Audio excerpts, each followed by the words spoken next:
So we'll talk a little bit unabashedly about what's good about this project, but we also want to have full disclosure about some of the problems that it might cause as well. So next, so the core of our problem, I guess, for AC Transit, I think every other transit agency, is this sort of vicious circle, which is part of the motivation for doing BRT, but it's also the motivation for improving services generally. So San Leandro by 2025 is expected to add 4,500 jobs, increase the population by 15%, and the traffic goes up even greater by 20%. So what this does, the general pattern of growth creates this vicious circle, meaning that if there's more growth, there's more cars, which creates more congestion, which slows down the bus, which generates fewer riders because no one wants to ride the slow bus, which generates more cars, and so on. And this has generally been the history of transit nationwide. As the bus becomes slower and slower, more and more people abandon it, and we want to break that cycle. So to break the cycle, I think first and foremost, the bus has to approximate the utility of the car that you drive. So its speed, its reliability, its flexibility has to be mirrored in some way by the bus. If you can do that, you can attract more riders. You can say the transit agency can reduce its operating costs.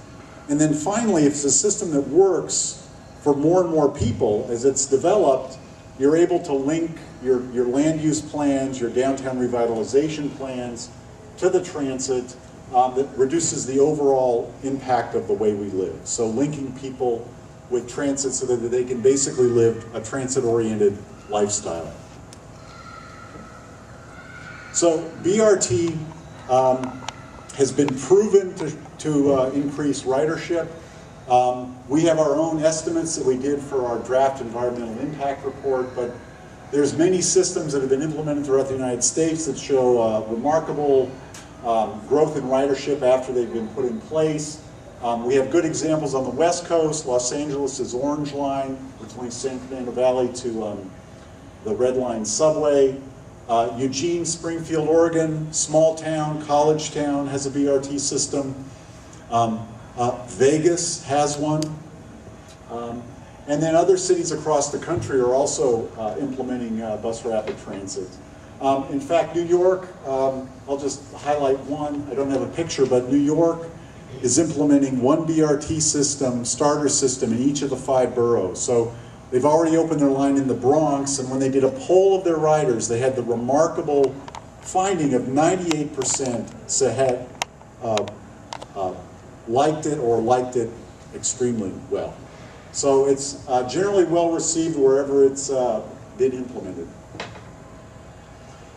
So one of the key benefits I mentioned was the speed of the system. So the speed and the reliability sort of go together.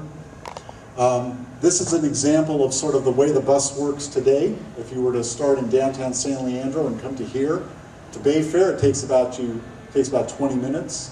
BRT saves 5 minutes on that. Other things like Summit Medical Center, which isn't particularly close to other transit such as BART, it takes 50 minutes today. You can shave 12 minutes off or have a 38-minute trip. So it basically allows you to go more places faster. So BRT has benefits that accrue to the natural environment and to people who breathe and live. This project, we've estimated that it could reduce vehicle miles, the number of vehicle trips by 9,300 trips per day, totaling 21,000 vehicle miles traveled per day. When we count the buses and the cars together as a system, we find that overall with BRT we can reduce fuel consumption by 210,000 gallons a day, which keeps almost 2,000 tons of CO2 out of the atmosphere every year. That's about 12 tons per weekday. Okay.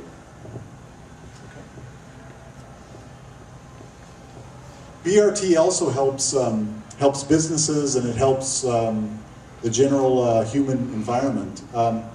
this project is particularly well situated. So for Oakland, about half the jobs and half the residents are within a half mile. And in San Leandro, about a third of the residents are within a half mile of the system. We feel, like Kathleen mentioned, that BRT can complement the plans that you've already approved and are underway. The North Area Plan, the Downtown TOD Plan, the South Area Plan, and the city's general plan.